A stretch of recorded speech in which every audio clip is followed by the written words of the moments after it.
Welcome to the Deep Dive, your favorite history podcast.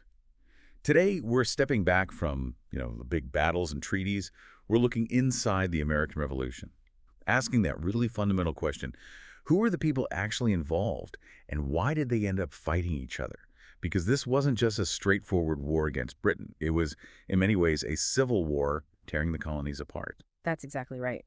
And for anyone trying to get a handle on just how complex the 1770s were, maybe you're prepping for class or trying to sketch out that historical Venn diagram, our goal today is to give you the solid material you need. We've got to clearly define who the Patriots were, who the Loyalists were, understand their core arguments, and then dig into that messy middle ground. Yeah, because the numbers themselves paint a picture of just how divided things were.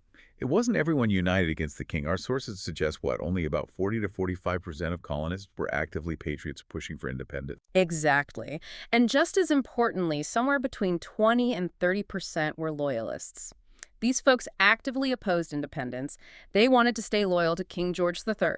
You do the math, and that leaves a huge chunk, maybe upwards of 35%, who are trying to stay neutral, just keep their heads down while everything erupted around them. And this is the part that gets me, this choice: patriot or loyalist. It wasn't some abstract debate club topic. It was immediate. It split families down the middle, turned neighbors into enemies. People were putting their homes, their businesses, even their lives on the line. It fundamentally reshaped everything. Okay, let's get concrete then. Let's unpack the demographics. Who were the patriots, these revolutionaries wanting to break from Britain, beyond just, following George Washington? Well, geographically, you see a really strong concentration up in northern New England, Massachusetts especially. That's sort of the crucible where a lot of the early dissent really heated up. Right. Makes sense. But maybe more surprisingly, beyond location is the economic angle. A lot of sources point out that colonists who were significantly in debt to British creditors, they often became very strong patriots. Hold on. So the fight for liberty could also be partly a fight to get out of debt. That adds a very practical, maybe self-interested layer to the whole thing, doesn't it?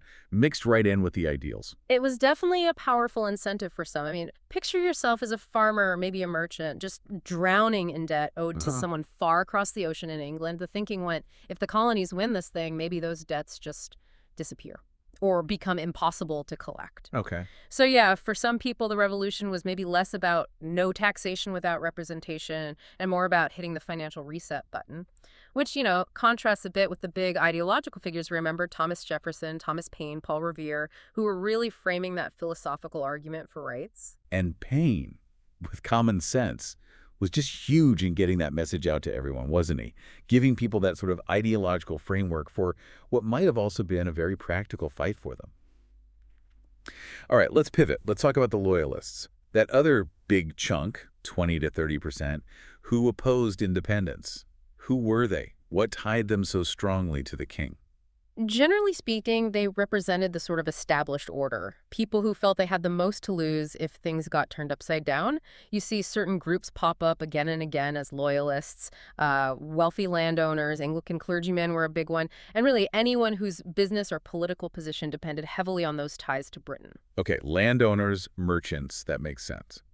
But why the Anglican clergy specifically? Good question. Because the Anglican Church, the Church of England, required its clergy to swear an oath of allegiance directly to the king. He was the head of their church. Oh, right. So for them, breaking with the king wasn't just political, it was breaking a religious vow, a professional one too. They were kind of bound legally and spiritually to stay loyal. And the merchants? For them, their whole world, importing goods, exporting raw materials, getting insurance, naval protection for their ships, it was all tied into the British Empire system. Separation to them looked like potential financial ruin, total chaos for business. And where did we mostly find these loyalists geographically? They tended to cluster in major port cities, New York City, for example, which the British actually occupied for most of the war. And you also found high concentrations throughout the southern colonies where those big cash crops like tobacco and cotton really depended on the British market. Any famous names on the loyalist side we should know?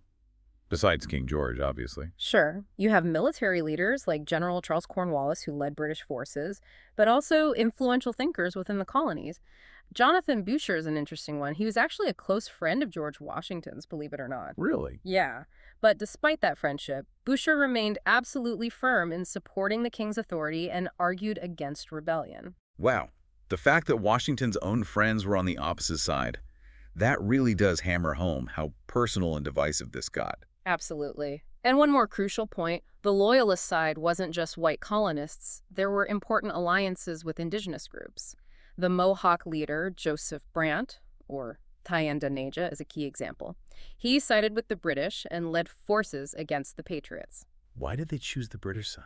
For many Native American groups, like most of the Iroquois Confederacy, siding with the Crown seemed like the better strategic bet. They already had relationships with the British government, and frankly, they saw the colonists, the Patriots, as the ones constantly pushing west, encroaching on their lands. So sticking with the British seemed like the best way to try and protect their territory. Okay, so we've got a sense of who these groups were. Now let's dive into the why. What were the core beliefs driving them apart? So it's super important for anyone building that Venn diagram, right? Defining those distinct circles. Let's start with the Patriots. What was their main case for splitting off? Fundamentally, the Patriot argument boiled down to sovereignty and identity. They genuinely felt they'd grown beyond just being British subjects overseas. As one source puts it, the feeling was, we are Americans now, not English people. There was a sense they'd learned to manage their own affairs, run their own businesses, and Britain was now just holding them back. And what did that holding back look like in practical terms? What were the specific complaints, the bullet points?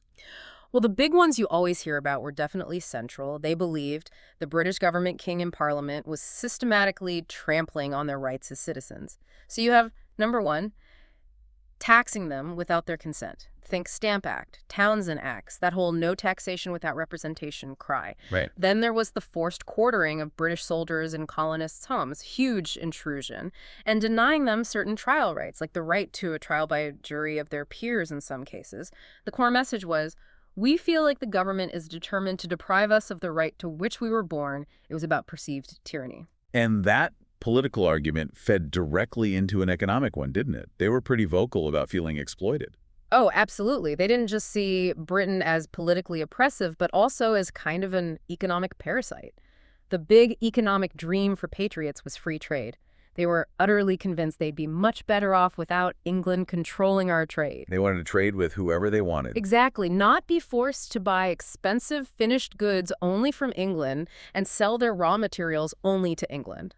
They felt the colonies had been milked for profit for way too long. And Thomas Paine, again, just crystallizing all this, Yeah. he took it beyond just laws and taxes. Yeah. Right? He made it almost about common sense, geography. Yeah, his argument in Common Sense was genius in its simplicity. He basically said, look, it's absurd in supposing a continent to be perpetually governed by an island. Just the sheer distance made the king's rule seem illogical, out of touch, ineffective. He framed the political and moral break as almost inevitable, just based on the map. That's powerful stuff. A really compelling vision of freedom, self-identity, economic destiny. So then, why did such a big chunk of the population, that 20–30%, completely reject it? Let's unpack the Loyalist case. It sounds like it was much more focused on stability, maybe even fear. You could say that. Their core belief was rooted in allegiance, tradition, and order. For Loyalists, the idea of cutting ties with the mother country was, for many, just unthinkable. They'd sworn loyalty oaths to the king. Separating felt like abandoning everything they knew, cutting ourselves off from all we hold dear. And that wasn't just about business. It was the whole system of law, courts, government they were used to. So they weren't just defending the king, they were defending the entire structure of their society. Precisely. They were deeply afraid of the chaos they believed independence would unleash. Their nightmare scenario was anarchy. The argument was, the mother country provides law and order, take that away and what do you get? They warned independence would bring ruthless war with all its aggravated horrors. They predicted ruin, bloodshed, society collapsing. That fear of losing the established order, the structure, protecting their property and maybe their lives, that's a powerful motivator too. Very powerful. And their economic argument was, naturally, the polar opposite of the Patriots. Right. If Patriots saw Britain as a parasite, Loyalists saw it as essential. They argued separation would be disastrous for business. England was their guaranteed market, especially for those southern planters. And the British Navy was the only force powerful enough, in their view, to protect their merchant ships on the high seas from pirates or foreign rivals. They were betting on the system that had, for many of them, made them prosperous. Now, it's important to note, our sources say many Loyalists actually agreed the colonists had legitimate complaints about things like taxes, didn't they? Yes, that's a key nuance. Many Loyalists weren't necessarily fans of every single parliamentary act. They acknowledged grievances, but their solution wasn't revolution. They held on to the hope for a peaceful reconciliation. They believed the issues could be resolved within the existing system through negotiation and compromise. So they were anti-rebellion, but not automatically pro every single thing the British government did. Exactly. They thought independence was throwing the baby out with the bathwater. Too extreme. Too dangerous a solution for what they saw as fixable problems. Okay, so we've laid out these two pretty strong opposing poles. You've got the Patriot drive for rights, identity, economic freedom on one side, and the Loyalist focus on allegiance, order, economic security on the other. Now I need to get into the complicated stuff, the gray areas, the stuff that has to go right in the middle of that Venn diagram you mentioned. Right. And the biggest piece of that middle ground is that huge group we talked about, the neutrals, maybe a third of the whole population. These were people just trying to survive. They weren't necessarily driven by strong ideology either way. Their main goal was peace and safety for themselves and their families. And for many of them, this whole conflict might have felt kind of foreign, especially if they weren't English settlers. That's a really important point. For many non-English speaking colonists, Germans, Dutch, others, especially out on the frontier, this whole thing could look like just a family quarrel among the English. They might have thought, what does this have to do with me? I just want to farm my land and be left alone. They were naturally wary of getting dragged into somebody else's fight. But staying neutral in a civil war, that's often easier said than done, isn't it? People often got forced to pick a side, sometimes for reasons that had nothing to do with high ideals. Which brings us to that tenant farmer example you mentioned earlier. This gets really interesting, down to the personal level. Yeah, this is maybe one of the clearest examples of how the revolution wasn't always about grand political philosophy. Sources suggest that for a tenant farmer, someone renting land from a big landowner, their choice of allegiance could literally depend on whether their landlord was a decent person or not. Seriously? Yeah. Walk us through that. It sounds almost cynical. Well, imagine your landlord is a patriot, but he's also known for being cruel, jacking up the rent, treating his tenants badly. That tenant farmer might actually side with the Loyalists, maybe partly out of spite, or maybe hoping the British might offer better land terms if they won. Wow. Conversely, if your landlord was a patriot but known to be fair and kind, you'd probably side with the Patriots too, out of loyalty to him, not necessarily to the cause itself. So the choice wasn't always King George versus Congress. It could be, is my landlord a jerk? In some cases, yeah. It shows just how much immediate personal circumstances could override the big political arguments for everyday people. You had debt influencing patriots and maybe rent influencing tenant farmers. It reveals the vulnerability of the average colonist. That's fascinating. And these complex motivations extended to alliances too, like with the Native Americans we touched on. Absolutely. We mentioned Joseph Brant and the Iroquois Confederacy largely siding with the British, except for the Seneca tribe. Why? It wasn't just blind loyalty, it was strategic calculation. They had an existing relationship with the British Crown, which sometimes acted as a check on colonial expansion. They rightly feared that a Patriot victory would mean unstoppable westward settlement onto their lands. So, siding with the British was seen as the better option for protecting their territory, for sheer survival. That adds a whole layer of realpolitik to it. Now, something else critical for the center of the Venn diagram is the danger involved, particularly for loyalists who stayed. Oh, it was incredibly dangerous. Being a known loyalist in Patriot-controlled areas was perilous. They faced harassment, intimidation, violence. Patriot mobs attacked loyalists, destroyed their property, tarred and feathered them. Tarred and feathered, brutal. Yeah. And thousands had their lands and businesses confiscated by the new state governments. Many were forced to flee, abandoning everything they owned, often heading to Canada or back to England just to survive.